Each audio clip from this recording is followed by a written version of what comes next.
നമസ്കാരം. ഉച്ചവാർത്തയിലേക്ക് എല്ലാ പ്രേക്ഷകർക്കും സ്വാഗതം. ബീഹാറിൽ ആദ്യഘട്ട നിയമസഭാ തെരഞ്ഞെടുപ്പ് നാളെ നടക്കാനിരിക്കെ ഹൈഡ്രജൻ ബോംബ് പൊട്ടിച്ച് രാഹുൽ ഗാന്ധി. ഹരിയാന നിയമസഭാ തെരഞ്ഞെടുപ്പ് അപ്പാടെ അട്ടിമറിക്കപ്പെട്ടുവെന്ന്, അതായത് ഹൈജാക്ക് ചെയ്യപ്പെട്ടുവെന്ന തെളിവ് നിരത്തിയാണ് രാഹുൽ ഗാന്ധിയുടെ വെളിപ്പെടുത്തൽ. കേരളമടക്കം വിവിധ സംസ്ഥാനങ്ങളിൽ തീവ്ര വോട്ടർ പട്ടിക പരിഷ്കരണ നടപടികളുമായി തെരഞ്ഞെടുപ്പ് കമ്മീഷൻ മുന്നോട്ടു പോകുമ്പോഴാണ് ഒരു സംസ്ഥാനത്തിന്റെ വോട്ടർ പട്ടികയിൽ 8-1 വ്യാജനെന്ന വെളിപ്പെടുത്തൽ വന്നിരിക്കുന്നത്. ഈ ജനാധിപത്യ പ്രക്രിയയുടെ അടിത്തറയെ നോക്കി തെരഞ്ഞെടുപ്പിനെ നമ്മൾ കണക്കാക്കുമ്പോൾ തെരഞ്ഞെടുപ്പ് കമ്മീഷൻ വ്യക്തമായി മറുപടി നൽകേണ്ട വലിയൊരു ചോദ്യമാണ് കോൺഗ്രസ് ഇപ്പോൾ ഉയർത്തുന്നത്. വിശദമായ റിപ്പോർട്ടിലേക്കൊക്കെ വരാം. ആദ്യം തലക്കെട്ടുകൾ. ശബരിമല സ്വർണ്ണ കവർച്ചയിൽ ദേവസ്വം ബോർഡിനെതിരെ ആഞ്ഞടിച്ച് ഹൈക്കോടതി. സ്വർണ്ണപ്പാളി കേസിൽ ശാസ്ത്രീയ അന്വേഷണത്തിന് SITക്ക് കോടതിയുടെ അനുമതി. എത്ര സ്വർണം നഷ്ടമായെന്ന് കണ്ടെത്തണമെന്ന് കോടതി. ശ്രീകോവിലിന് പുതിയ വാതിൽ വെച്ചതിലും അന്വേഷണം ആവശ്യപ്പെട്ട കോടതി. കട്ടിളപ്പാളി കേസിൽ ദേവസ്വം ബോർഡ് മുൻ പ്രസിഡന്റ് N. വാസു 3-ാം പ്രതി. പ്രത്യേക അന്വേഷണ സംഘം സന്നിധാനത്ത്.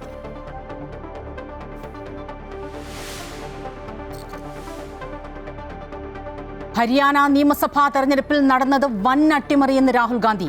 കോൺഗ്രസിനെ പരാജയപ്പെടുത്തിയതിനു പിന്നിൽ വൻ ഗൂഢാലോചന. 25 ലക്ഷം കള്ള വോട്ടുകൾ നടന്നുവെന്ന ആരോപണം.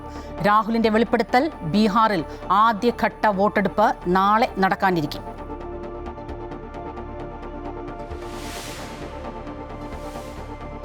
ന്യൂയോർക്ക് മേയർ തെരഞ്ഞെടുപ്പിൽ സൊഹ്റാൻ മന്താനിക്ക് ചരിത്ര വിജയം. ന്യൂയോർക്ക് മേയറാകുന്ന ആദ്യ ഇന്ത്യൻ വംശജൻ. മന്താനിയുടെ വിജയം ആൻഡ്രൂ കുമോയെ തകർത്ത്. For you, I think of the words of Jawaharlal Nehru. A moment comes but rarely in history when we step out from the old to the new, when an age ends and when the soul of a nation long suppressed finds utterance. വിജയാഹ്ലാദ പ്രസംഗത്തിൽ ജവഹർലാൽ നെഹ്റുവിന്റെ സ്വാതന്ത്ര്യ പുലരിയിലെ വാക്കുകളുമായി മന്താനിയുടെ വിജയം ട്രംപിന് കനത്ത തിരിച്ചടി.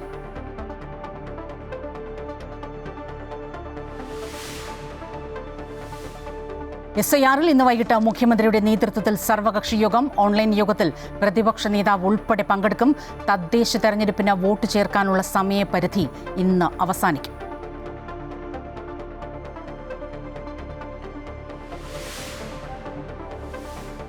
വിയൂരിൽ നിന്ന് രക്ഷപ്പെട്ട തടവുകാരൻ ബാലമുരുകന്റെ CCTV ദൃശ്യങ്ങൾ ലഭിച്ചു. ആലത്തൂരിലെ ഹോട്ടലിൽ നിന്ന് ഭക്ഷണം കഴിച്ച് പുറത്തിറങ്ങുന്ന ദൃശ്യങ്ങളിൽ ബാലമുരുകൻ രക്ഷപ്പെട്ടത് സ്കൂട്ടറിലെന്ന അഭ്യൂഹം. വ്യാപക തിരച്ചിൽ തുടരുന്നു.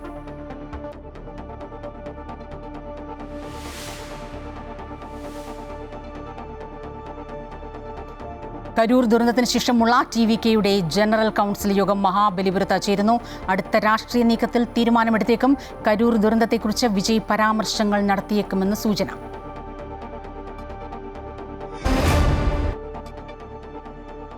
വിശദമായ റിപ്പോർട്ടുകളിലേക്കാണ്. ഹരിയാന നിയമസഭാ തെരഞ്ഞെടുപ്പിലെ വോട്ടുകൊള്ള സംബന്ധിച്ച വലിയ വെളിപ്പെടുത്തലുമായി പ്രതിപക്ഷ നേതാവ് രാഹുൽ ഗാന്ധി. സംസ്ഥാനത്ത് കോൺഗ്രസിനെ തോൽപ്പിക്കാൻ ഗൂഢാലോചന നടന്നുവെന്ന് രാഹുൽ ഗാന്ധി ആരോപിക്കുന്നു.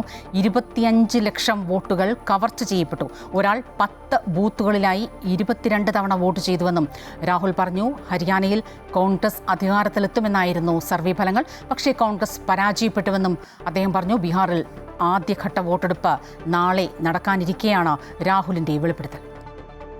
An entire state has been stolen. We suspected, once we did Madhepura, once we did Aland, we suspected that this is not just happening in individual constituencies. It is happening at the state level and at the national level. We got a lot of complaints in Haryana from our candidates that something was wrong, something was not working. Their predictions all went upside down. We had experienced this in Madhya Pradesh, experienced it in Chhattisgarh, Maharashtra. But we decided to zoom into Haryana and go into details about what had happened there. As you all know, all polls pointed to a Congress victory. These are exit polls that we have on the screen. 5 top exit polls after the elections have taken place are saying Congress is sweeping from 58, 54 to 62 seats. Some are giving BJP 20, some are giving BJP 28, but it's very clear that this is a massive sweep.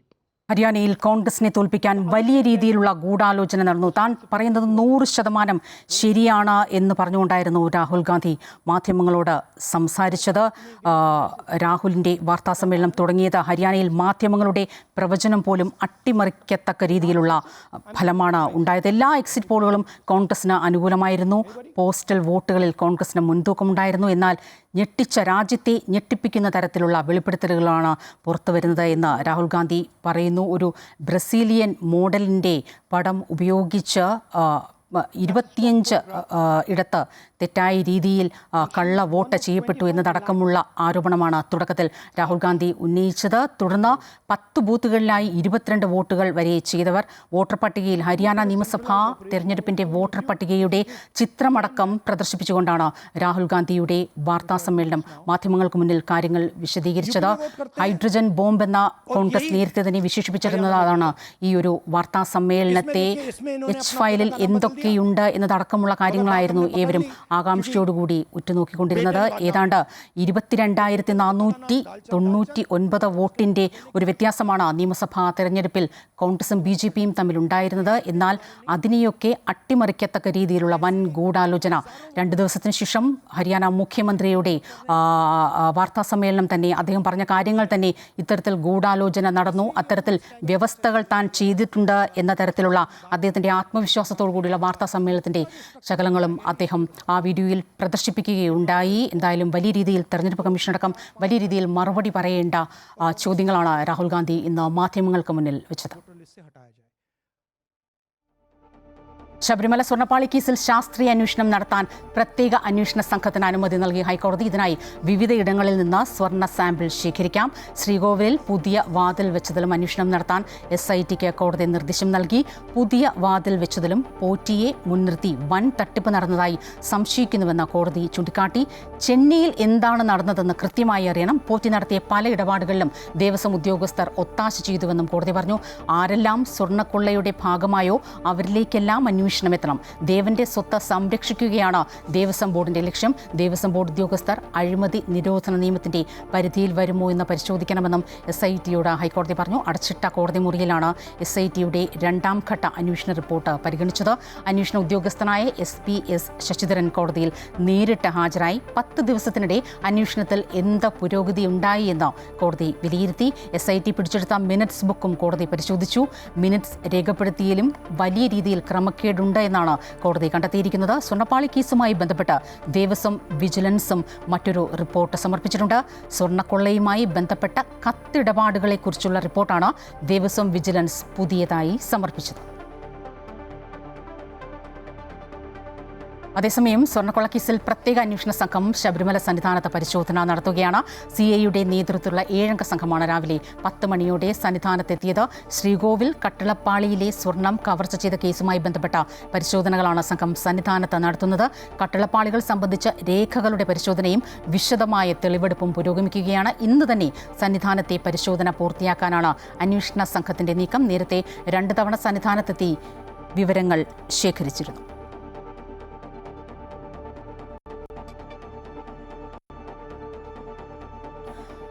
New York mayor തെരഞ്ഞെടുപ്പിൽ democratic സ്ഥാനാർത്ഥി Zohran മന്ദാനിക്ക് ചരിത്ര വിജയം. ന്യൂയോർക്കിന്റെ ഏറ്റവും പ്രായം കുറഞ്ഞ മേയറാവുകയാണ് 34-കാരനായ Mamdani. ട്രംപിന്റെ പിന്തുണയുള്ള സ്വതന്ത്ര സ്ഥാനാർത്ഥിയും മുൻ ഗവർണറുമായ ആൻഡ്രൂ കുമോയെയാണ് മന്ദാനി പരാജയപ്പെടുത്തിയത്. ന്യൂയോർക്ക് മേയർ തിരഞ്ഞെടുപ്പിൽ ഡെമോക്രാറ്റിക് പാർട്ടിയുടെ സൊഹ്റാൻ മംദാനി വിജയിച്ചു. തെരഞ്ഞെടുപ്പിന്റെ ആദ്യഘട്ടം മുതൽ വ്യക്തമായ ലീഡ് മംദാനി നിലനിർത്തിയിരുന്നു. ന്യൂയോർക്ക് മേയറാകുന്ന ആദ്യ ഇന്ത്യൻ വംശജനും കമ്മ്യൂണിസ്റ്റുമാണ് മംദാനി. ഇന്ത്യൻ സംവിധായക മീര നായരുടെ മകനാണ്. മുൻ ഗവർണർ ആൻഡ്രൂ കുമോയെയും റിപ്പബ്ലിക്കൻ സ്ഥാനാർത്ഥി കർട്ടിസ് ലിവയെയും പരാജയപ്പെടുത്തിയാണ് ന്യൂയോർക്ക് സിറ്റിയുടെ 111ാമത്തെ മേയറായി മംദാനി സ്ഥാനമുറപ്പിച്ചത്. ചരിത്രത്തിൽ ആദ്യമായാണ് മുസ്ലിം മതവിഭാഗത്തിൽ നിന്നും ഒരാൾ ന്യൂയോർക്കിന്റെ മേയർ സ്ഥാനത്തേക്ക് എത്തുന്നത്. ന്യൂയോർക്കിൽ ഇതുവരെ മേയറായി തിരഞ്ഞെടുക്കപ്പെട്ടതിൽ ഏറ്റവും പ്രായം കുറഞ്ഞ മേയർ കൂടിയാണ് മംദാനി. വിർജീനിയയ്ക്ക് പുറമെ ന്യൂജേഴ്സി ഗവർണർ തിരഞ്ഞെടുപ്പിലും ഡെമോക്രാറ്റിക് പാർട്ടിക്കാണ് വിജയം. ഡെമോക്രാറ്റിക് സ്ഥാനാർത്ഥി മിക്കി ഷെറിൽ ആണ് ന്യൂജേഴ്സി ഗവർണറായി തിരഞ്ഞെടുക്കപ്പെട്ടത്. റിപ്പബ്ലിക്കൻ സ്ഥാനാർത്ഥിയായ ജാക്ക് സിയാറ്ററെല്ലിയെയാണ് മിക്കി ഷെറിൽ പരാജയപ്പെടുത്തിയത്. വെർജീനിയയുടെ ചരിത്രത്തിലെ ആദ്യ വനിതാ ഗവർണറായി ഡെമോക്രാറ്റിക് സ്ഥാനാർത്ഥി അബിഗെയിൽ സ്പാൻബർഗർ എത്തുന്നു. ഗവർണർ സ്ഥാനത്തേക്ക് നടന്ന തെരഞ്ഞെടുപ്പിൽ റിപ്പബ്ലിക്കൻ പാർട്ടിയുടെ വിൻസം എ ലീ സീയേഴ്സിനെയാണ് അബിഗെയിൽ പരാജയപ്പെടുത്തിയത്. വെർജീനിയയുടെ ആദ്യ വനിതാ ഗവർണർ കൂടിയാണ് അബിഗെയിൽ. അതേസമയം ന്യൂജേഴ്സിയിലും വെർജീനിയയിലുമെല്ലാം ഡെമോക്രാറ്റിക് പാർട്ടിയുടെ വിജയം ട്രംപിന് കനത്ത തിരിച്ചടിയാണ് നൽകിയിരിക്കുന്നത്. തെരഞ്ഞെടുപ്പിന്റെ അവസാന നിമിഷം സൊഹ്റാൻ മംദാനിക്കെതിരെ അമേരിക്കൻ പ്രസിഡന്റ് ഡൊണാൾഡ് ട്രംപ് രംഗത്തെത്തിയത് ശ്രദ്ധേയമായിരുന്നു. മംദാനി ന്യൂയോർക്ക് മേയറായി തിരഞ്ഞെടുക്കപ്പെട്ടാൽ ഫെഡറൽ ഫണ്ടുകൾ വെട്ടിക്കുറയ്ക്കുമെന്ന് ട്രംപ് മുന്നറിയിപ്പ് നൽകിയിരുന്നു. ഒരു കമ്മ്യൂണിസ്റ്റുകാരൻ മേയറായി വിജയിച്ചാൽ ന്യൂയോർക്ക് നഗരത്തിന് അത് വലിയ വിപത്താകുമെന്നും ട്രംപ് മുന്നറിയിപ്പ് നൽകിയിരുന്നു. എന്നിരുന്നാലും പ്രവചനങ്ങളെല്ലാം മംദാനിക്ക് അനുകൂലമായിരുന്നു. കമ്മ്യൂണിസ്റ്റ് ഭ്രാന്തനാണ് സൊഹ്റാൻ മംദാനി എന്ന വിമർശനവും ട്രംപ് പലതവണ ഉയർത്തിയിരുന്നു. മംദാനി കടുത്ത കമ്മ്യൂണിസ്റ്റാണെന്നും ന്യൂയോർക്കിനെ നശിപ്പിക്കാൻ ശ്രമിക്കുന്നുവെന്നുമായിരുന്നു ട്രംപിന്റെ വിമർശനം. News desk Amrita TV. New York city mayor തെരഞ്ഞെടുപ്പിൽ വിജയിച്ച ശേഷം നടത്തിയ ആദ്യ പ്രസംഗത്തിൽ ഇന്ത്യൻ മുൻ പ്രധാനമന്ത്രി ജവഹർലാൽ നെഹ്റുവിനെ ഉദ്ധരിച്ച സൊഹ്റാൻ മംദാനി ചരിത്രത്തിൽ വളരെ അപൂർവമായി മാത്രമേ പഴയതിൽ നിന്ന് പുതിയതിലേക്ക് കാലെടുത്ത് വെക്കുന്ന നിമിഷം വരികയുള്ളൂവെന്നാണ് മംദാനി പ്രതികരിച്ചത്. Standing before you, I think of the words of Jawaharlal Nehru. A moment comes but rarely in history when we step out from the old to the new. When an age ends and when the soul of a nation long suppressed finds utterance. ചരിത്രത്തിൽ വളരെ അപൂർവമായി മാത്രമേ പഴയതിൽ നിന്ന് പുതിയതിലേക്ക് നാം കാലെടുത്ത് വയ്ക്കുന്ന ഒരു നിമിഷം വരികയുള്ളൂ. ഇന്ന് രാത്രി നമ്മൾ പഴയതിൽ നിന്ന് പുതിയതിലേക്ക് കാലെടുത്ത് വച്ചിരിക്കുന്നു എന്നാണ് വിജയപ്രസംഗത്തിൽ മംദാനി പറഞ്ഞത്. നിങ്ങളുടെ മുന്നിൽ നിൽക്കുമ്പോൾ ജവഹർലാൽ നെഹ്റുവിന്റെ വാക്കുകളാണ് ഞാൻ ഓർക്കുന്നത്. ചരിത്രത്തിൽ വളരെ അപൂർവമായി മാത്രമേ പഴയതിൽ നിന്ന് പുതിയതിലേക്ക് നാം കാലെടുത്ത് വയ്ക്കുന്ന ഒരു നിമിഷം വരികയുള്ളൂ. ഒരു യുഗം അവസാനിക്കുകയും വളരെ കാലം അടിച്ചമർത്തപ്പെട്ട ഒരു രാഷ്ട്രത്തിന്റെ ആത്മാവ് ഉച്ചത്തിൽ സംസാരിക്കുകയും ചെയ്യുന്നു. അതിനാൽ ഈ പുതിയ യുഗം എന്തു നൽകും, ആർക്കു വേണ്ടിയാണ് എന്ന് തെറ്റിദ്ധരിക്കാനാവാത്ത വ്യക്തതയോടും ബോധ്യത്തോടും കൂടി നമ്മൾ ഇപ്പോൾ സംസാരിക്കുന്നു. ഇത് ന്യൂയോർക്കുകാർ നമ്മൾ എന്തു നേടും എന്നതിനെക്കുറിച്ച് നേതാക്കളിൽ നിന്ന് ധീരമായ കാഴ്ചപ്പാടുകൾ പ്രതീക്ഷിക്കുന്ന യുഗമായിരിക്കും, അല്ലാതെ ഒഴിവുകഴിവുകളുടെ പട്ടിക നിരത്തുന്നവ ആയിരിക്കില്ലെന്നും മംദാനി പറഞ്ഞു. ന്യൂയോർക്ക് മേയറാകുന്ന ആദ്യ ഇന്ത്യൻ വംശജനും ആദ്യ മുസ്ലിമുമാണ് സൊഹ്റാൻ മംദാനി. സംസ്ഥാന അസംബ്ലി അംഗമായിരുന്ന സൊഹ്റാൻ മംദാനിയുടെ ഈ മുന്നേറ്റം യാഥാസ്ഥിതികരെയും മോഡറേറ്റുകളെയും ഒരുപോലെ ഞെട്ടിച്ചിരിക്കുകയാണ്.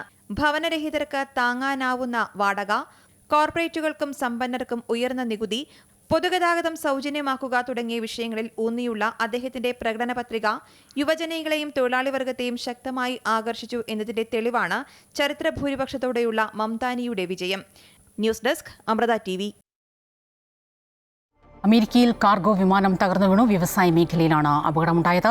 വിമാനത്തിലുണ്ടായിരുന്ന 3 ജീവനക്കാർ ഉൾപ്പെടെ 7 പേർ മരണപ്പെട്ടു. 11 പേർക്ക് പരിക്കേറ്റു. രക്ഷാപ്രവർത്തനം പുരോഗമിക്കുകയാണ്.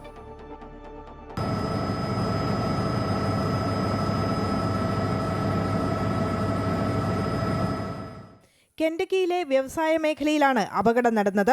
ടേക്ക് ഓഫ് ചെയ്തതിന് തൊട്ടു പിന്നാലെയായിരുന്നു അപകടം. UPS കമ്പനിയുടെ വിമാനമാണ് തകർന്നത്. 3 ജീവനക്കാരായിരുന്നു വിമാനത്തിൽ ഉണ്ടായിരുന്നത്.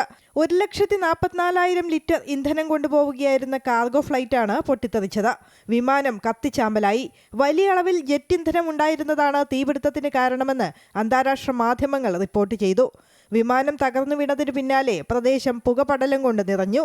പെട്രോളിയം വസ്തുക്കളുടെ റീസൈക്ലിംഗ് നടക്കുന്ന മേഖലയിലാണ് വിമാനം പതിച്ചത്. അതിനാൽ തന്നെ തീ ആളിപ്പടരുകയായിരുന്നു. ലൂയിസ്വില്ലെ മുഹമ്മദ് അലി അന്താരാഷ്ട്ര വിമാനത്താവളത്തിൽ നിന്ന് ഹോണോലുലുവിലേക്ക് പുറപ്പെട്ട വിമാനമാണ് അപകടത്തിൽപ്പെട്ടത്. അപകടത്തിന് പിന്നാലെ വിമാനത്താവളം താൽക്കാലികമായി അടച്ചു. അപകടത്തിൽപ്പെട്ട MD-11 വിമാനത്തിന് 34 വർഷത്തെ പഴക്കമുണ്ട്. News desk Amrita news.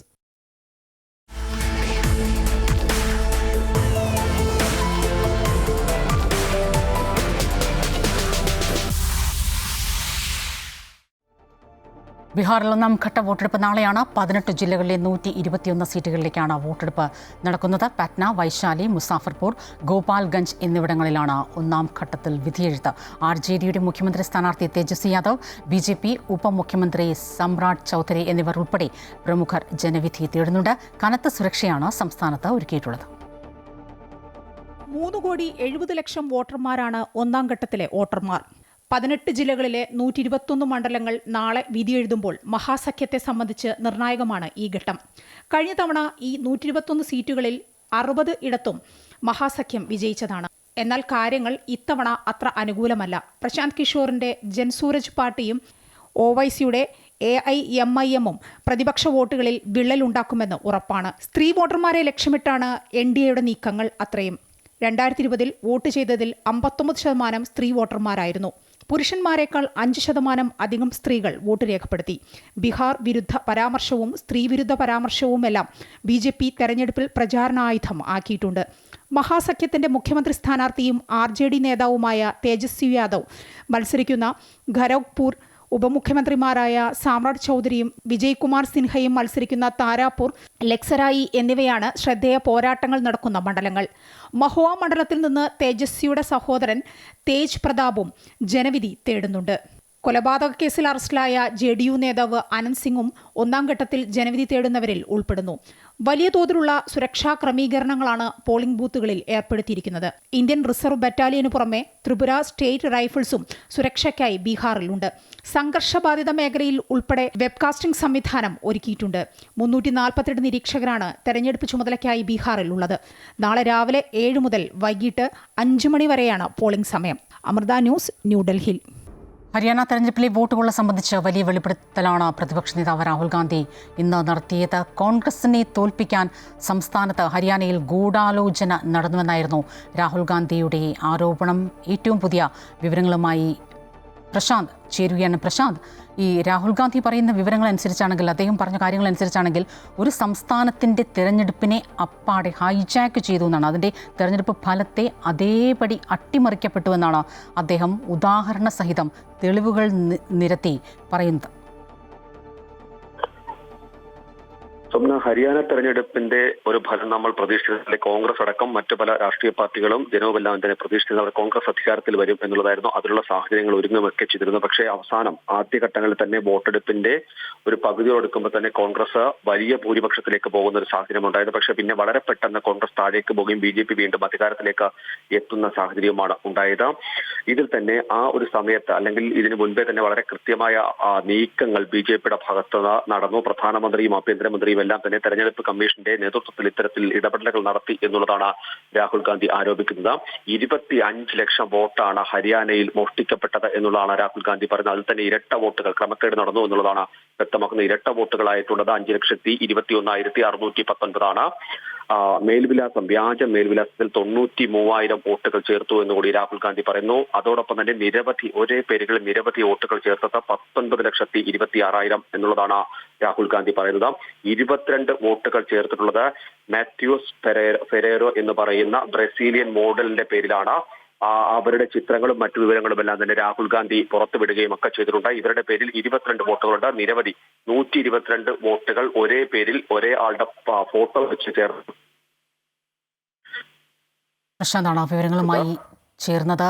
വലിയ രീതിയിലുള്ള വോട്ട് അട്ടിമറി തന്നെയാണ് നടന്നിരിക്കുന്നത് എന്നാണ്. എന്തായാലും തെരഞ്ഞെടുപ്പ് കമ്മീഷൻ ഇതുമായി ബന്ധപ്പെട്ട ഇനി എന്ത് മറുപടി നൽകുമെന്നാണ് രാജ്യം കാതോർത്ത് നിൽക്കുന്നത്. ഇനി എൻ്റെ പഞ്ചായത്ത്.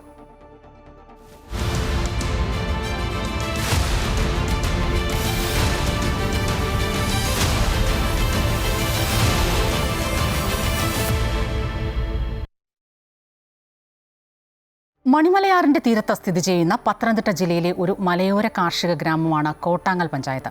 2020 തെരഞ്ഞെടുപ്പിൽ SDPIയുടെ പിന്തുണയോടെ LDF അധികാരത്തിലെത്തിയ പഞ്ചായത്ത് എന്ന നിലയിൽ രാഷ്ട്രീയ കേരളത്തിൽ ഏറെ ചർച്ച ചെയ്യപ്പെട്ട പഞ്ചായത്ത് കൂടിയാണ് ഇത്. ഓരോ 5 വർഷം കൂടുമ്പോഴും LDF UDF മുന്നണികൾ മാറിയും തിരിഞ്ഞും കോട്ടാങ്ങൽ പഞ്ചായത്തിൽ ഭരണം കൈയാളിയിട്ടുണ്ട്. എന്നാൽ 2020 13 പഞ്ചായത്തിൽ LDFനും BJPക്കും 5 അംഗങ്ങൾ വീതവും UDFന് 2ഉം SDPIക്ക് 1 സീറ്റുമാണ് ലഭിച്ചത്. തുടർന്ന് പ്രസിഡന്റ് തിരഞ്ഞെടുപ്പിൽ LDFനെ SDPI പിന്തുണച്ചു. എന്നാൽ പിന്തുണ വേണ്ട എന്ന് പ്രഖ്യാപിച്ച് 2 തവണ രാജിവെച്ചെങ്കിലും 3-ാം തവണ SDPIയുടെ പിന്തുണ LDF സ്വീകരിക്കുകയായിരുന്നു.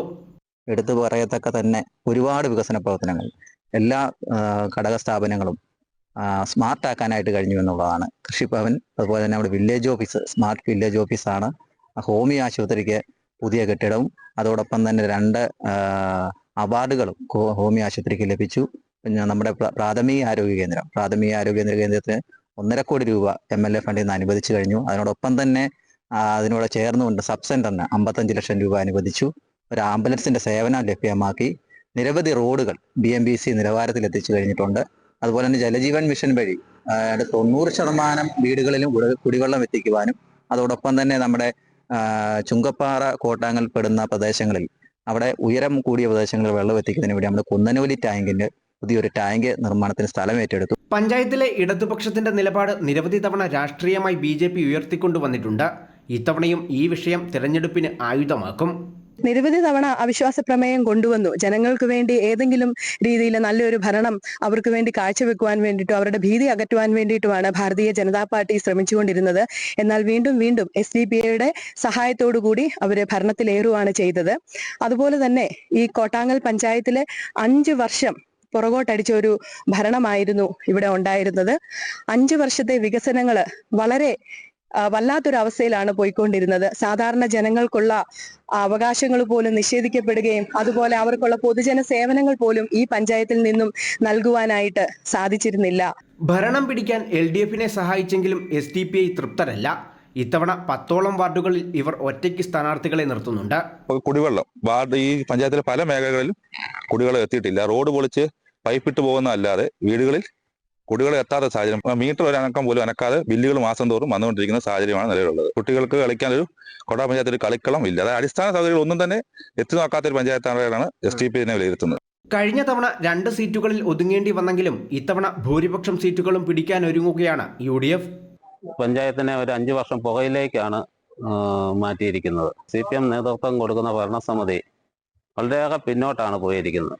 ഞങ്ങൾ 2 ഭരണസമിതി അംഗങ്ങളാണുള്ളത്. അത് ഞങ്ങൾ ഇതിൽ നിന്ന് വിട്ടു നിൽക്കുകയും BJPയും പിന്തുണയ്ക്കാതെ CPM SDPI ആ കൂട്ടുകെട്ടിനെ പിന്തുണയ്ക്കാതെ ഞങ്ങൾ വിട്ടു നിൽക്കുകയാണ് ചെയ്തിട്ടുള്ളത്. അടുത്ത ഭരണം കോൺഗ്രസ് നല്ല ഭൂരിപക്ഷത്തിൽ കയറും. പഞ്ചായത്ത് ഭരണസമിതി ഭൂരിപക്ഷത്തോടെ കയറും എന്നാണ് ഞങ്ങൾക്ക് വിശ്വാസം. ഇത്തവണയും രണ്ടും കൽപ്പിച്ച് 13 വാർഡുകളിലും സ്ഥാനാർത്ഥികളെ നിർത്താനാണ് ഓരോ പാർട്ടികളുടെയും നീക്കം. കഴിഞ്ഞ തവണത്തേതുപോലെ ഭരണപ്രതിസന്ധി വരാതെ ഭൂരിപക്ഷം നേടുകയാണ് ലക്ഷ്യം. അമൃത ന്യൂസ്, പത്തനംതിട്ട. തീവ്ര വോട്ടർ പട്ടിക പരിഷ്കരണത്തിൽ മുഖ്യമന്ത്രി വിളിച്ച സർവകക്ഷി യോഗം ഇന്ന് വൈകിട്ട് 4 മണിക്കാണ്. പ്രതിപക്ഷ നേതാവടക്കം യോഗത്തിൽ പങ്കെടുക്കും. ഓൺലൈനായിട്ടാണ് യോഗം ചേരുന്നത്.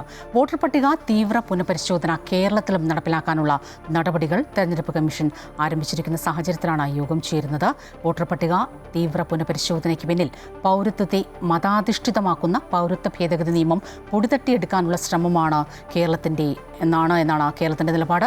അതത് കാലത്ത് വോട്ടർ പട്ടിക പുതുക്കൽ നടക്കുന്നതിനാൽ ബീഹാർ മോഡൽ SIR കേരളത്തിൽ വേണ്ടെന്ന അഭിപ്രായമാണ് BJP ഒഴികെയുള്ള രാഷ്ട്രീയ പാർട്ടികൾക്കുള്ളത്. SIRനെതിരെ സംസ്ഥാന നിയമസഭയിൽ നേരത്തെ പ്രമേയം പാസാക്കിയിരുന്നു. TVKയുടെ ജനറൽ കൗൺസിൽ യോഗം മഹാബലിപുരത്ത് ചേരുകയാണ്.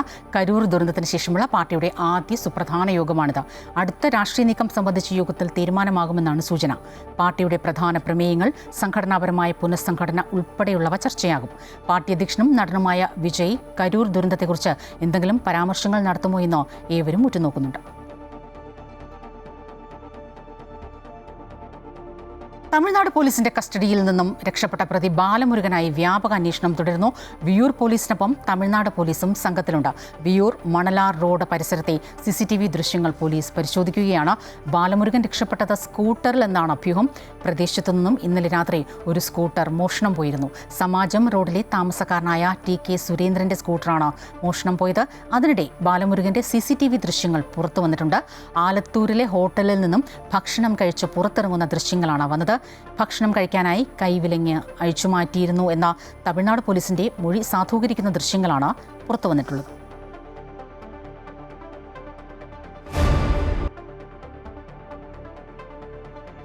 കായികവാർത്തകളിലേക്ക് ലോകകപ്പ് കിരീടം നേടിയ ഇന്ത്യൻ വനിതാ ക്രിക്കറ്റ് ടീം താരങ്ങൾ പ്രധാനമന്ത്രി നരേന്ദ്രമോദിയുമായി ഇന്ന് കൂടിക്കാഴ്ച നടത്തും. നരേന്ദ്രമോദിയുടെ പ്രത്യേക ക്ഷണപ്രകാരമാണ് കൂടിക്കാഴ്ച.